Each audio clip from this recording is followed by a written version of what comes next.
Dominus vobiscum. Sequentia Sancti Evangelii secundum Ioannem.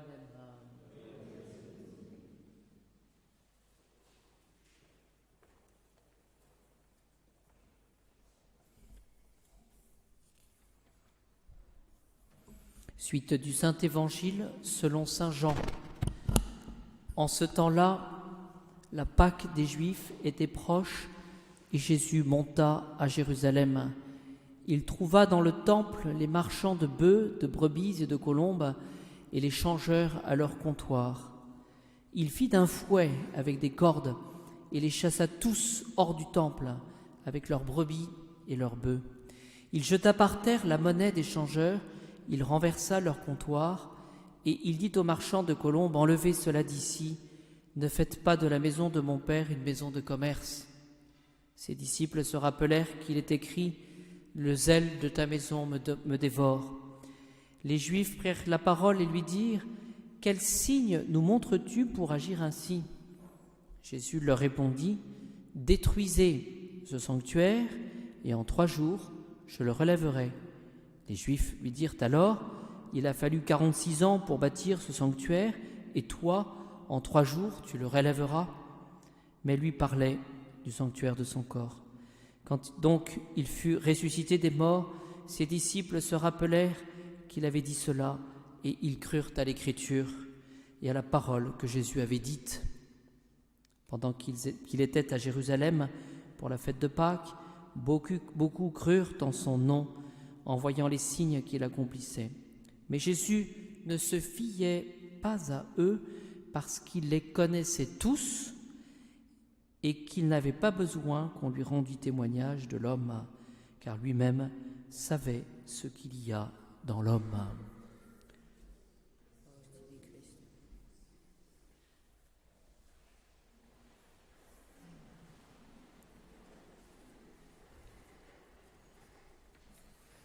Sont terribles ces paroles de Jésus. Jésus ne se fiait pas à eux parce qu'il les connaissait tous, car lui-même savait ce qu'il y a dans l'homme. Essayons d'entrer dans le mystère. J'ai lu cela il n'y a pas longtemps.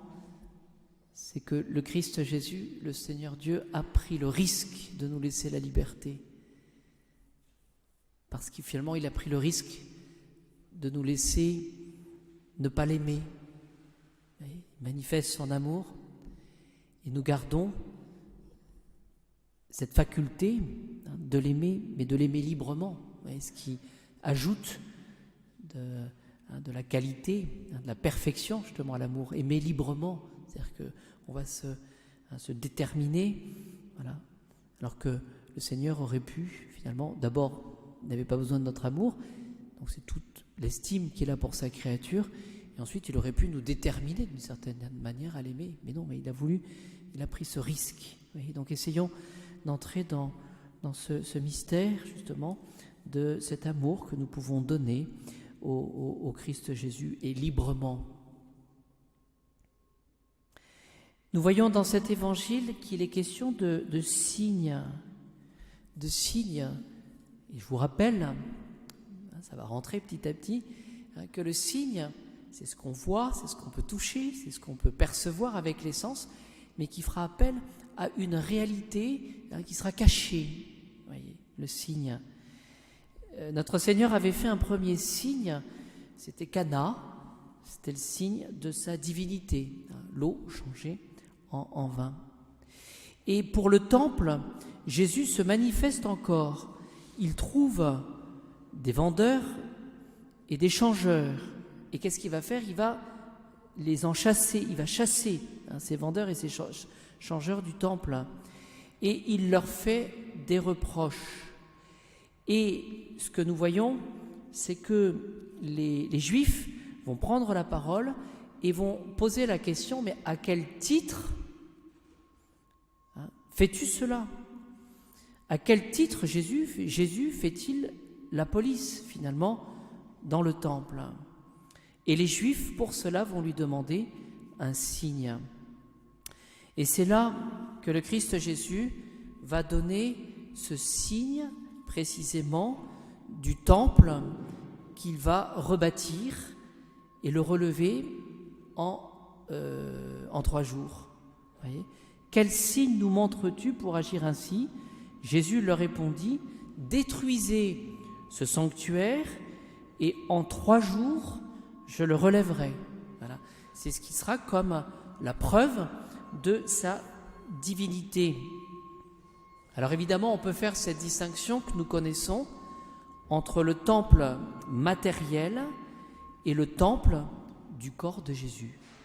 Temple matériel et le temple du corps de Jésus, lui-même parlait de sa résurrection.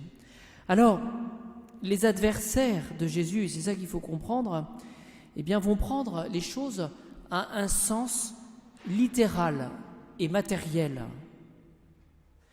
Et si nous prenons les choses au sens littéral et matériel du temple, je dirais de la matière, le temple qui était construit dans Jérusalem, qui était la fierté des Juifs, eh bien nous voyons que les paroles de Jésus sont pure folie. C'est-à-dire qu'il y a un côté déraisonnable, présomption aussi, et d'une certaine manière, une impiété. Pourquoi est-ce que je parle de cela ?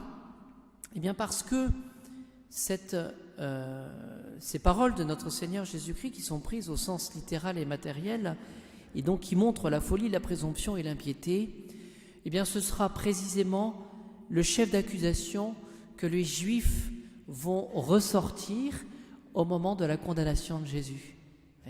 Cet homme a dit qu'il détruirait le temple et qu'il le rebâtirait en 3 jours. Ce sera le principal chef d'accusation dont ils se serviront.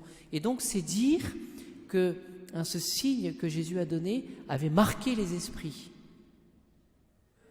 Mais Jésus parlait du temple de son corps. Et là, pour le coup, c'est vrai que c'était quelque chose de difficile à comprendre. La mort, la résurrection. Et c'est tellement vrai que finalement, au moment de la mort, au moment de la passion, bien, les disciples se sont endormis, par exemple, au jardin de Gethsémani. Ils ont fui. Ça a été pour eux un immense scandale. Comment Jésus pouvait-il tant souffrir ? Et par amour pour nous, cela était impossible. Voyez ?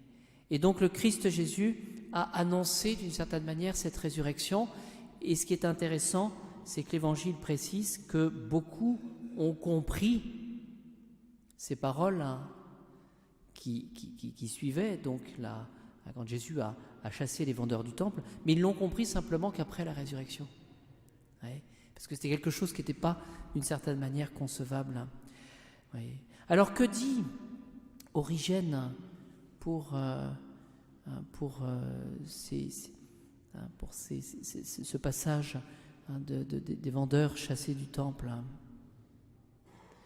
Il y a 2 choses. Il y a tout d'abord le corps de Jésus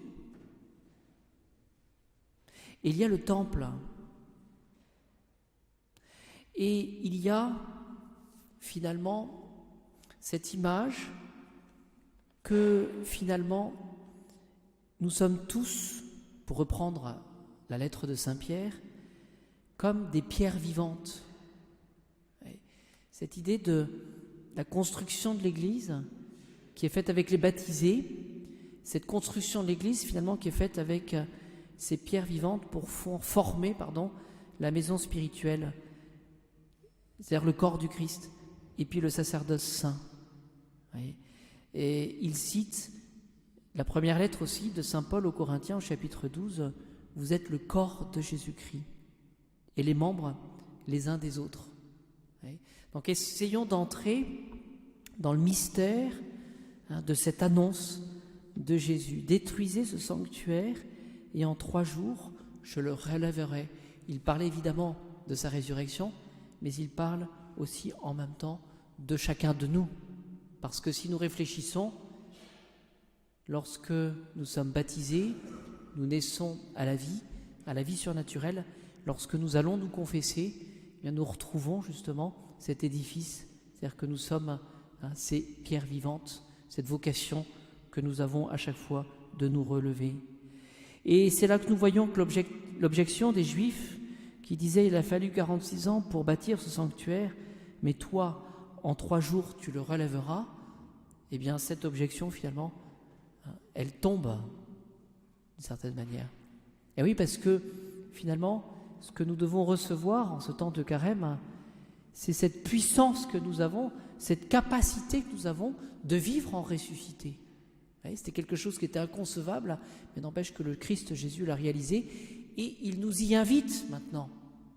Donc pendant cette messe, je vous invite à voir plus loin. Voilà, comment nous pouvons, avec le Christ, mourir au péché, voilà, et reconnaître ce que nous sommes, de pauvres pécheurs, mais ne pas nous arrêter en cela. C'est-à-dire comme signe justement de cette puissance avec Jésus Sauveur, comment nous pouvons ressusciter nous aussi en 3 jours pour vivre de la véritable vie.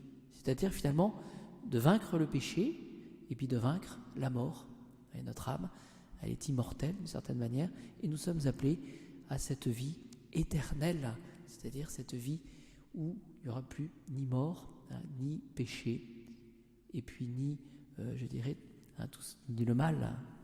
Donc essayons de grandir et d'ouvrir toutes ces perspectives. C'est pour cela que Jésus a chassé les vendeurs du temple.